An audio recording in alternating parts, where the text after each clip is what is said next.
never slow up, no I don't take shit. I got no love for the fakeness. If you wanna play tough and wanna hate this, I'll always show up and make a statement. I don't ever slow up, no I don't take shit. I got no love for the fakeness. If you wanna play tough and wanna hate this, I'll always show up and make a statement. Everything I do so instinctive and so passionate. Every word I move so descriptive like an adjective. I got a vendetta against people who patented being negative when you should be getting after it. I got facts over tracks, this and that. Spitting slow, spitting fast. I could roast, I could gas. Think I'm okay at last, but I don't know if that can erase all the past. And the pettiness, a reflection of the emptiness. Hilarious, you think you're worth my time, you're delirious. Mysterious, because you hide behind a fake exterior. Inferior, you know I'll always be a bit superior. Get off of me, this ain't no humble brag. I want you to hear words, you can say them back. I want you to feel free from the chains at last, and to believe in what you got, it was built to last, yeah. Now that I've been put through hell, I never got anyone's help. I had to do it all myself. I don't ever slow up, no I don't take shit. I got no love for the fakeness. If you wanna play tough and wanna hate this, I'll always show up and make a statement. I don't ever slow up, no I don't take shit. I got no love for the fakeness. If you wanna play tough and wanna hate this, I'll always show up and make a statement. Gonna learn the consequence of being incompetent. Mental health is confident.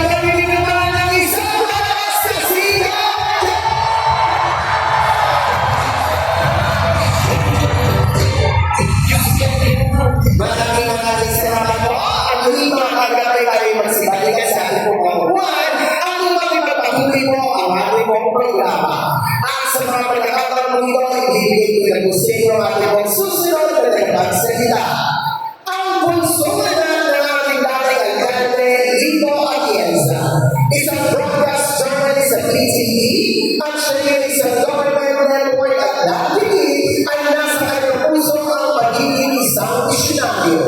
Nagtapos sa kanyang pag-aaral bilang political science major in government.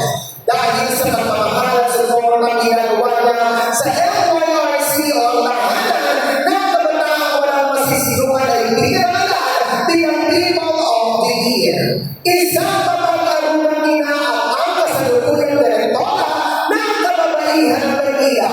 Palampakan mo na ang ating Youngest Choice, ang liwanag ng Maynila, at ang ating magiging Vice Mayor T. Atienza.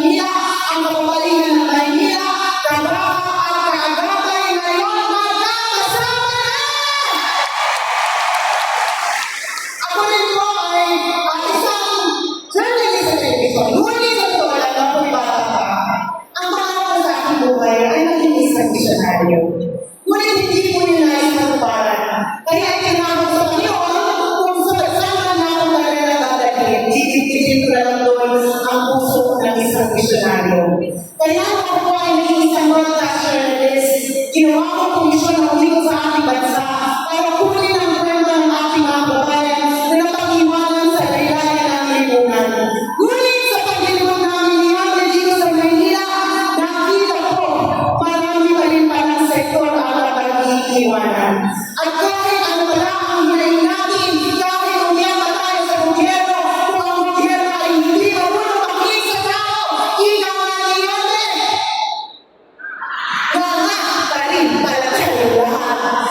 Kaya ngayon, ako inarap ko sa inyong harapan para kayo alam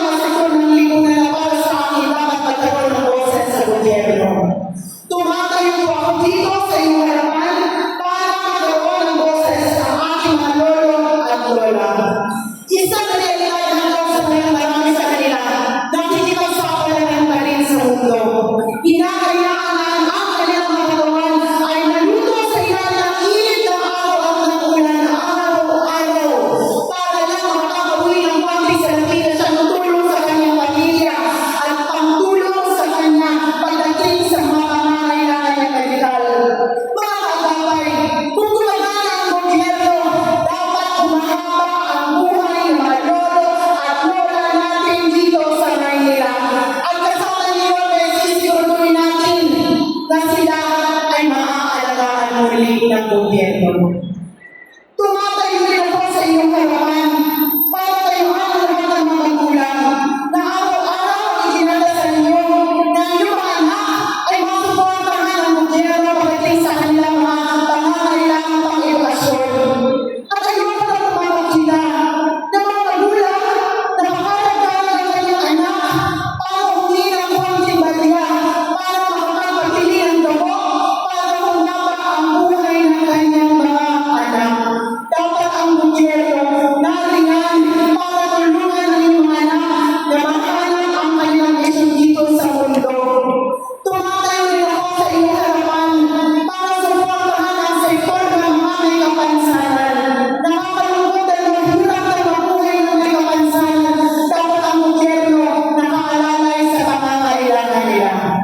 Tumatayo rin ako sa iyong harapan para tayuan ang sektor ng mga Muslim dito sa ating lungsod na sa kanilang dasal na mapakinggan ang kanilang hinaing.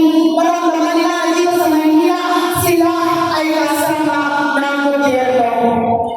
At tumatayo rin ako sa iyong harapan para maramdaman ng LGBTQ+ community na dito sa Maynila ay patas at pantay-pantay na oportunidad para sa kanilang lahat. Tinitingnan ko kayo ngayon. Nararamdaman ko kung ano nasa puso ninyo. Miss na ang isang gobyerno na mabilis kumilos, isang gobyerno na nakikinig sa inyo, isang gobyerno na may malasakit.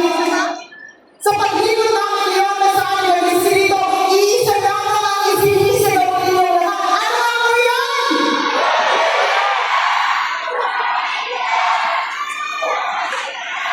Alam ko, kaakibat na sigaw na bumalik na si Orne dahil nagdadasal ang iyong mga puso na bumalik ang mga programa at polisiya na importante na siya ay ang kami natin dito sa Maynila. Huwag kayong mag-alala dahil babalik na po si Orne Isko!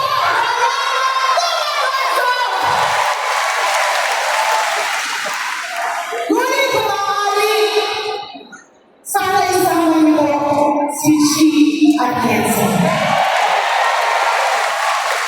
Ang trabaho ko ng vice alcalde ay maging presiding officer, maging ina ng konseho, gumawa ng programa at polisiya na dapat angkop sa pangangailangan ninyo.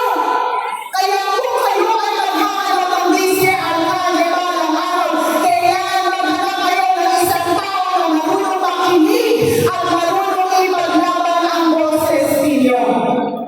Kung meron man ako isang bagay na ayaw ko ipagmalaki sa aking sarili, bilang bunsong anak ng vice alcalde at alcalde ng Maynila, nakikinig na po ako dati pa sa boses ng mga Manileño at ginagamit ang aking boses para kayo ay mapakinggan ng gobyerno. Sa totoo lang po, ako ang hinubog ng aking ama, ng Panginoon, at ng pagkakataon para ipagpatuloy ang nanasing na niya dito sa Maynila. Ako po'y nakatapos ng Political Science major in Governance 25 years ago. Pasensya na, ang akala ng iba, bata pa ako. 43 years old na po si Chi Atienza, may karoon pa akong malaki na anak at hindi na po ako banda.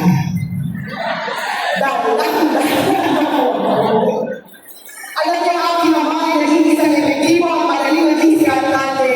Isang vice alcalde na may integridad na sumuporta sa kanyang alcalde.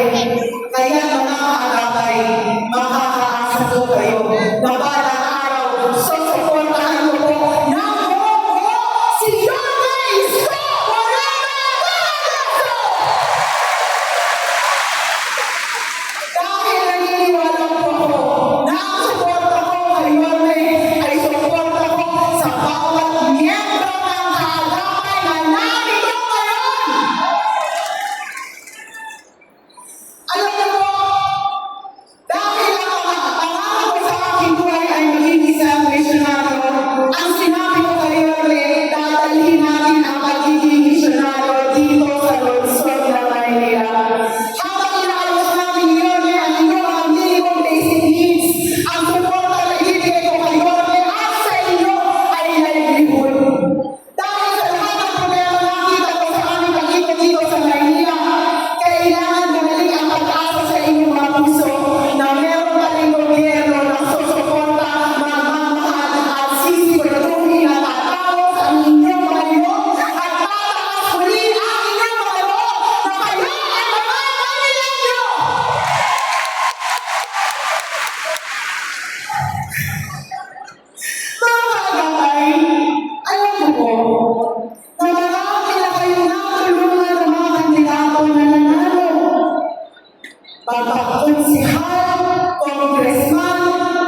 ibibigay sa inyo.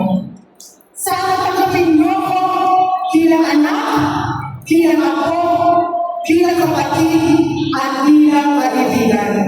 Dahil makakaasa kayo, alam ko mahal na mahal niyo si Yorme. Susuportahan ko po ang lahat ng mga programa at polisiya na importante sa inyo na nakakita ng administrasyon ngayon at sisiguraduhin namin ang kasama ni Yorme na maipapalik ang lahat ng ito. Ngunit kung tutulungan niyo po kami ni Yorme, ako na lang nakikiusap sa inyo lahat.